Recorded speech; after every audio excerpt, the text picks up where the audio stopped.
जय हिंद मेरे विद्यार्थियों, आज हम पढ़ेंगे किसी विभिन्न भौतिक राशियों के मध्य क्या है संबंध स्थापित करना आज सीखेंगे। ठीक है, जो हमारे पास भौतिक राशि है, द्रव्यमान हो गई, लंबाई हो गई, आपका जो भी है समय हो गया, इन सारी चीजों के मध्य संबंध कैसे स्थापित किया जाता है उसको आज हम सीखेंगे। ठीक है, हमारे पास एक क्वेश्चन दिया हुआ है कि एक वस्तु की जो गतिज ऊर्जा है किस पर निर्भर करती है, आपके द्रव्यमान पर निर्भर करती है और वेग पर निर्भर करती है। ठीक है, तो इसके लिए हमें क्या निकालना है, व्यंजक या सूत्र की व्युत्पन्न करना है। कैसे मतलब ये सारी चीजें आएंगी। ठीक है, तो देखिए वस्तु गतिज ऊर्जा, कौन सी ऊर्जा, गतिज ऊर्जा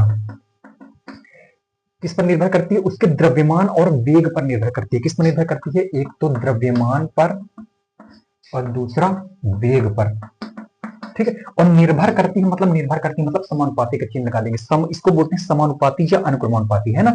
बोल रहा है एक वस्तु की गतिज ऊर्जा, तो ये गतिज ऊर्जा उसके द्रव्यमान और वेग पर क्या करती है, निर्भर करती है। तो निर्भर करती है मतलब समानुपाती, मतलब उसके अनुपात में है। ठीक है, अनुक्रमानुपाती होती है। तो गतिज ऊर्जा द्रव्यमान और वेग के अनुक्रमानुपाती होती है, लगा दिए। अब देखिए इसकी बीमा कितनी है ये नहीं पता, तो इसकी बीमा हमने ए लगा मान लिया, और वेग की बीमा कितनी है नहीं पता तो हमने बी मान लिया। ठीक है, अब ये ए और बी, अब बाद में हम इसको निकालेंगे ए और बी का मान, और क्या कर देंगे इसमें रख देंगे, और ए और बी की जगह तो हमारे पास पूरा सब इसका सूत्र आ जाएगा। ठीक है, तो देखिए गतिज ऊर्जा को हम दर्शा देते हैं के ई से। के ई मतलब होता है काइनेटिक एनर्जी। गतिज ऊर्जा को इंग्लिश बोलते हैं काइनेटिक एनर्जी, तो काइनेटिक से के और ये एनर्जी से ऊर्जा से ई दर्शा दिए। ठीक है, अब देखिए समानुपातिक चिन्ह है, समानुपातिक चिन्ह लगा दिए। द्रव्यमान को दर्शाते हैं स्मॉल एम। ठीक है, स्मॉल एम ये द्रव्यमान है हमारे पास, द्रव्यमान का मात्रक होता है किलोग्राम। जब भी विमेय सूत्र में यूज करेंगे तो हम कैपिटल एम का यूज करेंगे, लेकिन इसको दर्शाते हैं किससे, स्मॉल एम से दर्शाते हैं। स्मॉल एम से क्यों दर्शाते हैं, क्योंकि द्रव्यमान को अंग्रेजी में बोलते हैं मास, और मास का स्टार्टिंग लेटर क्या है आपका एम है, तो इसको दर्शाते हैं स्मॉल एम से। और ए लगा हुआ है तो ए लगा देते हैं। ठीक है, वेग को हम दर्शाते हैं वी से। वी मतलब वेग को अंग्रेजी में बोलते हैं आपका वेलोसिटी, तो वेलोसिटी को वी से दर्शाते हैं। वी वेलोसिटी का पहला लेटर है आपका वी, इसलिए वेग को हम वी से दर्शा देते हैं। ठीक है, और ये इसकी बीमा कुछ नहीं पता तो हम बी मान लेते हैं। ठीक है, अब देखिए जो ये ऊर्जा है, गतिज ऊर्जा, काइनेटिक एनर्जी है, तो ऊर्जा क्या होता है, हमेशा कार्य का एक रूप होता है। क्या होता है, कार्य का एक रूप। और कार्य बराबर हम जानते हैं क्या बराबर होता है, कार्य का सूत्र हमको पता है, कार्य बराबर होता है बल गुणे विस्थापन। कार्य का सूत्र होता है आपका बल गुणे विस्थापन। तो जो कार्य का सूत्र होता है वही हो जाएगा आपका ऊर्जा का सूत्र। ठीक है, तो इसको हम मिटा देते हैं, तो ऊर्जा की जगह या काइनेटिक एनर्जी का सूत्र वही हो जाएगा जो कार्य का सूत्र होता है, और कार्य का सूत्र होता है आपके पास क्या, बल गुणे विस्थापन। ये अनुक्रमानुपाती चिन्ह, हमने अनुक्रमानुपाती चिन्ह लगा दिया। ठीक है, अब देखिए द्रव्यमान, स्मॉल एम मतलब द्रव्यमान को हम किससे दर्शाएंगे, द्रव्यमान को किससे यूज करते हैं, कैपिटल एम का यूज करेंगे। किसका यूज करेंगे, कैपिटल एम का यूज करेंगे। और जब भी विमेय सूत्र के रूप में इन सब का यूज करते हैं तो हमेशा बड़े कोष्टक में लिखा जाता है। ठीक है, तो हमने इसको लिख दिया बड़े कोष्टक में। ठीक है, ए लिखा हुआ है तो हम ए लगा देते हैं। ठीक है, वेग का मात्रक होता है आपके पास मीटर प्रति सेकंड। क्या होता है वेग का मात्रक, मीटर प्रति सेकंड, ध्यान रखना है आपको। और ये लगा हुआ है बी, तो हमने बी लगा दिया। ठीक है, बल गुणे विस्थापन, बल का विमेय सूत्र आप लोग ध्यान रखिए, हमने कई बार निकाल चुका है, कई वीडियो में निकाल चुके हैं इस चीज को। बल का विमेय सूत्र आप ध्यान रखिए क्या होता है, एम एल टी माइनस 2। विस्थापन होता है आपका दूरी, और दूरी के लिए, दूरी या लंबाई के लिए हमेशा यूज करते हैं कैपिटल एल का। ठीक है, तो ये विस्थापन की जगह हम यूज करेंगे कैपिटल एल का। ये अनुक्रमानुपाती के चिन्ह, इसको लगा देंगे ऐसे ही सेम टू सेम। ठीक है, अब देखिए जी आपके पास लिखा हुआ है, लिखा रहने दीजिए, कैपिटल एम की पावर ए। ये मीटर है आपके पास, क्या है मीटर। देखिए बटे में सेकंड पावर कुछ नहीं तो एक है, और एक ऊपर जाएगा तो क्या हो जाएगा, सेकंड की पावर -1 हो जाएगा, और ये हमारा ये बी। ठीक है, अब देखिए इसको एक साथ लिख देते हैं, तो ये हमारे पास m है। देखिए l एक यहाँ पे है, l एक यहाँ पे, दोनों मिलेंगे तो क्या हो जाएगा, L2 हो जाएगा, और ये t-2 हो जाएगा। ठीक है, ये समानुपाती का चिन्ह लगा दिया। अनुक्रमान, इसको समानुपाती या अनुक्रमानुपाती कुछ ही बोल सकते हैं, सेम है। ठीक है, देखिए m की पावर a लिख रहने दीजिए, m इस a को अंदर ले जाइए, कोई दिक्कत नहीं है। ठीक है, अब देखिए ये मीटर है, ध्यान रखिएगा ये द्रव्यमान नहीं है। यहाँ पे क्या हो जाएगा, वेग का मात्रक मीटर प्रति सेकंड, तो मीटर की जब भी बात आएगी तो मीटर की जगह किसका यूज करेंगे, कैपिटल एल का यूज करेंगे। ठीक है, तो कैपिटल एल। और ये सेकंड की जब भी बात आएगी हम कैपिटल टी का यूज करेंगे। किसका यूज करेंगे, कैपिटल टी। और यहाँ पे -1 लगा हुआ तो -1 लगा देंगे। ठीक है, और ये हमारे पास बी लगा हुआ है। ठीक है, तो इसको लिखने देते हैं ml2t-2, और ये अनुक्रमानुपाती, इसको एक साथ लिख लेते हैं पूरे को, तो m की पावर a। देखिए l की पावर इसका इसमें गुणा होगा तो क्या हो जाएगा, l की पावर b हो जाएगा। कितना हो जाएगा, l की पावर b हो जाएगा। और t की पावर कितना हो जाएगा, इसका इसमें गुणा होगा तो t की पावर -b हो जाएगा। b के एक में गुणा हो जाएगा तो क्या हो जाएगा आपका, ये b है आपका, इसका इसमें गुणा होगा तो b एकदम b हो जाएगा, और ये माइनस लगा तो माइनस लगा देंगे। ठीक है, अब हम क्या करेंगे इसमें, इस समीकरण में हम a b, यहाँ पे देखिए a बी की पावर एल की पावर बी है और टी की पावर माइनस बी है। ठीक, अब देखिए अब हम इसकी तुलना करेंगे। क्या करेंगे? तुलना करेंगे। ध्यान दीजिए, तुलना करनी पर तुलना कर दीजिए। देखिए m की पावर कुछ नहीं तो एक माना जाएगा। कितना माना जाएगा? एक माना जाएगा। देखिए m की पावर इधर कितना है? ए है, इधर कितना है? m की पावर एक है, तो m छोड़ दीजिए तो a बराबर कितना हो जाएगा? एक हो जाएगा। तो a बराबर कितना हो गया हमारे पास? एक हो गया। इधर देखिए l की पावर कितना है? b है, और इधर l की पावर कितना है? 2 है, तो b बराबर कितना हो जाएगा आपके पास? b बराबर 2 हो जाएगा। ठीक, देखिए t की पावर कितना है? माइनस b है, और t की पावर कितना? माइनस 2 है, तो माइनस b बराबर क्या हो जाएगा? माइनस 2। दोनों तरफ से माइनस माइनस कटेगा तो क्या हो जाएगा? b बराबर 2 ही आएगा। तो देखिए यहाँ भी b बराबर 2, मतलब b का मान हमारे पास 2 ही आया, और a का मान कितना आया? 1 आया। अब a b का मान, दोनों का मान हम कहाँ पे रख देंगे? इसको दे देंगे समीकरण नंबर 1। ठीक है, तो a और b का मान हम रख देंगे समीकरण 1 में, तो हमारे पास सूत्र बनकर तैयार हो जाएगा। ठीक है, a व b का मान कहाँ रखने पर? समीकरण 1 में क्या करने पर? रखने पर। रख दीजिए समीकरण। समीकरण 1 हमारे पास ये है, तो काइनेटिक एनर्जी क्या लिखा हुआ इधर? Kinetic energy. तो काइनेटिक एनर्जी समानुपाती या अनुक्रमानुपाती का चिन्ह m की पावर, a का मान कितना है आपके पास? 1 है, तो m की पावर लगा देंगे 1। v की पावर कितना है आपके पास? v की पावर b का मान कितना है हमारे पास? 2 है। b का मान यहाँ भी 2 आया है, यहाँ भी 2 आया है, तो 2 रख देते हैं b का मान, तो v की पावर 2। ठीक, तो काइनेटिक एनर्जी, ये अनुक्रमानुपाती का चिन्ह, m की पावर 1, किसी की पावर 1 का कोई मतलब नहीं होता, तो वही चीज लिख देंगे m, और ये v स्क्वायर। ठीक है, अब देखिए जब भी ये अनुक्रमानुपाती का चिन्ह हटा के हम बराबर लगाते हैं तो हमारे पास क्या आता है? एक नियतांक आता है। ठीक है, नियतांक को अंग्रेजी में बोलते हैं कांस्टेंट। ठीक है, तो के ई बराबर, जब भी हम इस अनुक्रमानुपाती चिन्ह हटा के बराबर लगाते हैं तो हमारे पास एक कांस्टेंट आता है। कांस्टेंट मतलब नियतांक, ये कांस्टेंट, और बाकी ये सारी चीज लिख देंगे एम बी स्क्वायर। और जो प्रयोगों द्वारा हमको कांस्टेंट मिला है वो मिला है 1/2। वैज्ञानिकों ने जो प्रयोग किया था, कांस्टेंट का मान कितना मिला था? 1/2 मिला था। तो काइनेटिक एनर्जी बराबर क्या हो जाएगा? 1/2 एम बी स्क्वायर। ठीक है, कितना हो जाएगा? 1/2 एम बी स्क्वायर। तो ये हमारे पास सूत्र आ गया, यहाँ पे लिख दीजिए,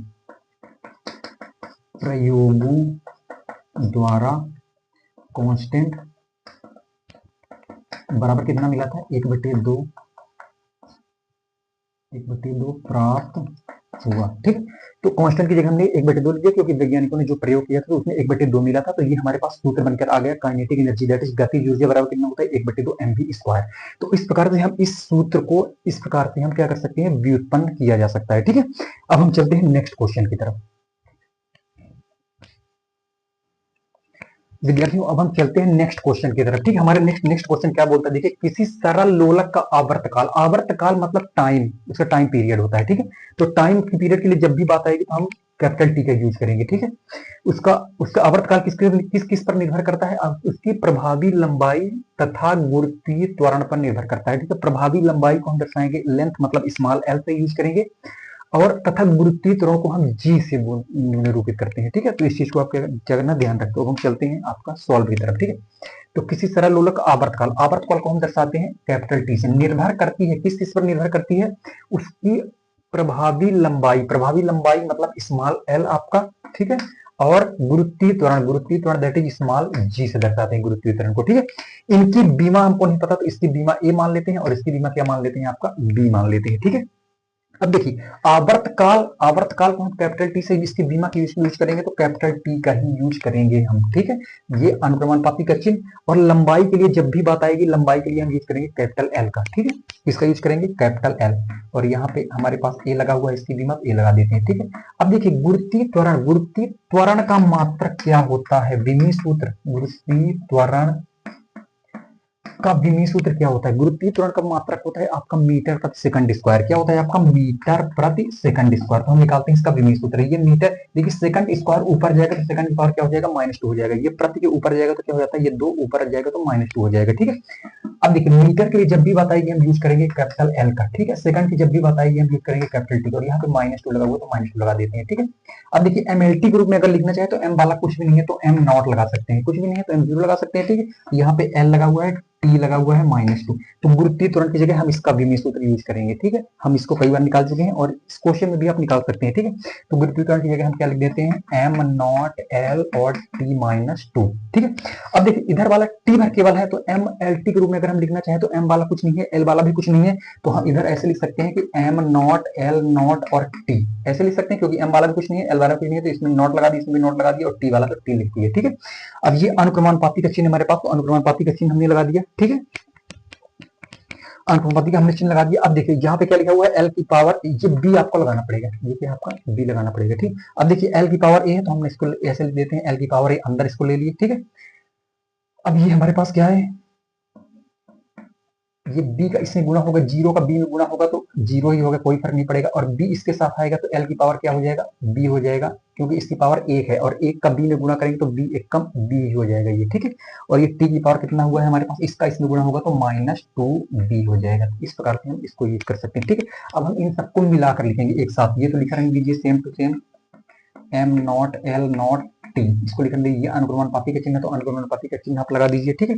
इसको हम साथ में लिखते हैं, पहले m वाला लिख लेते हैं, m है तो हमारे पास m0। अब देखिए l की पावर b है और l की पावर a है, तो l आधार समान तो घाते क्या हो जाएगा, दोनों जुड़ जाएंगे, तो a प्लस b हो जाएगा, l की पावर कितना हो जाएगा, a प्लस b, और t वाला यहाँ पे लिखा हुआ है t की पावर -2b, तो इसको 2b लिख रहने दीजिए, ठीक है। तो इस प्रकार हमारे पास ये आ गई।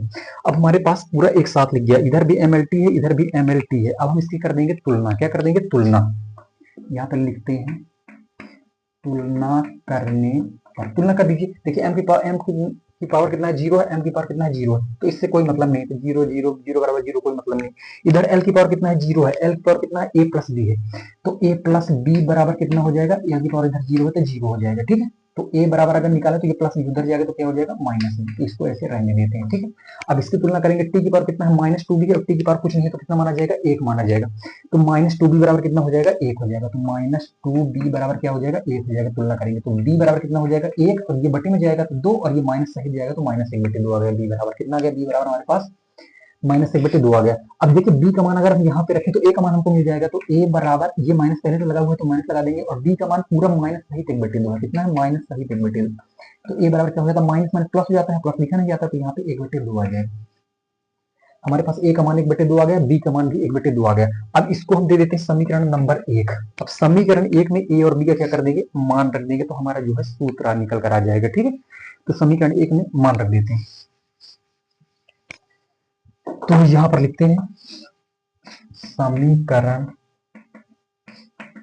1 में क्या करने पर, a व b का मान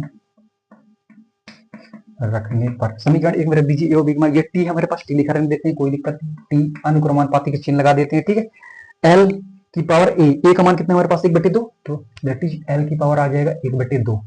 g है हमारे पास, g का b का मान कितना आया, देखिए g की पावर b का मान कितना आया, -1/2, कितना आया, -1/2, तो -1/2 हमने लगा दिया, ठीक है। t अनुक्रमानुपाती, देखिए l की पावर 1/2, देखिए -1/2 है, नीचे जाएगा तो ये प्लस में हो जाएगा, 1/2 प्लस लिखा नहीं जाता, ये ऊपर गया तो माइनस हो गया था, ठीक है। जब जी को हम नीचे ले जाएंगे तो यही -1/2 क्या हो जाएगा, प्लस हो जाएगा, प्लस लिखा नहीं जाता, ठीक है। तो ये जी की पावर 1/2 हो जाएगा, ठीक है। और किसी की पावर 1/2, जैसे लिखा हुआ है ना आपके पास, जैसे लिखा हुआ है √2, इसका मतलब होता है 2 की पावर 1/2, तो एक किसी की पावर 1/2 का मतलब होता है उसका अंडर रूट होना, या अंडर रूट होने का मतलब होता है 2 की पावर 1/2 होना। तो यहाँ पे किसी की पावर 1/2 मतलब इसका है ये अंडर रूट है, ठीक है, और ये 1/2 का मतलब ये अंडर रूट है, ठीक है, ध्यान रखिएगा।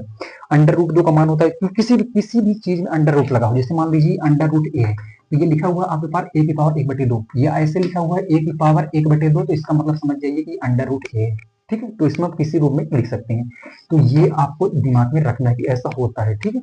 तो इसको हम मिटा देते हैं, सही समझने के लिए था आपके लिए, ठीक है। तो देखिए यहाँ पे 1/2 है, तो हमने अंडर रूट लगा दिया। देखिए इसमें भी अंडर रूट है, इसमें भी अंडर रूट है, दोनों अंडर रूट है, दोनों अंडर रूट को एक साथ लिख लेते हैं, ठीक है। तो टी समानुपाती इकट्ठा अंडर रूट ले लेते हैं, अंडर रूट l अपान जी, ठीक है। अब देखिए समानुपाती हटाएंगे, अनुक्रमानुपाती के चिन्ह हटाएंगे, तो एक नियतांक आएगा, क्या आएगा आपके पास, एक नियतांक। तो टी बराबर लगाएंगे तो एक नियतांक, नियतांक को हम अंग्रेजी में बोलते हैं कांस्टेंट, तो लिख देते हैं कांस्टेंट, और ये वो डाल लेते हैं अंडर रूट l अपान जी, और प्रयोगों द्वारा कांस्टेंट का मान प्राप्त हुआ था 2 पाई, इस चीज को आपको ध्यान में रखना है, ठीक है। प्रयोगों द्वारा कांस्टेंट का मान क्या प्राप्त हुआ था, 2 पाई प्राप्त हुआ था। कितना प्राप्त हुआ था? 2 पाई प्राप्त हुआ था। हम कांस्टेंट की जगह लिख लेंगे 2 पाई, तो कैपिटल टी बराबर 2 pi under root L upon G. तो हमारे पास ये सूत्र आ गया और यही आपका क्या है? अभीष्ट व्यंजक। अभीष्ट मतलब रिक्वायर्ड, जो कि पूछा गया है वो व्यंजक है, वो सूत्र है। तो इस प्रकार से हम इसको निकाल सकते हैं बीमी सूत्र की सहायता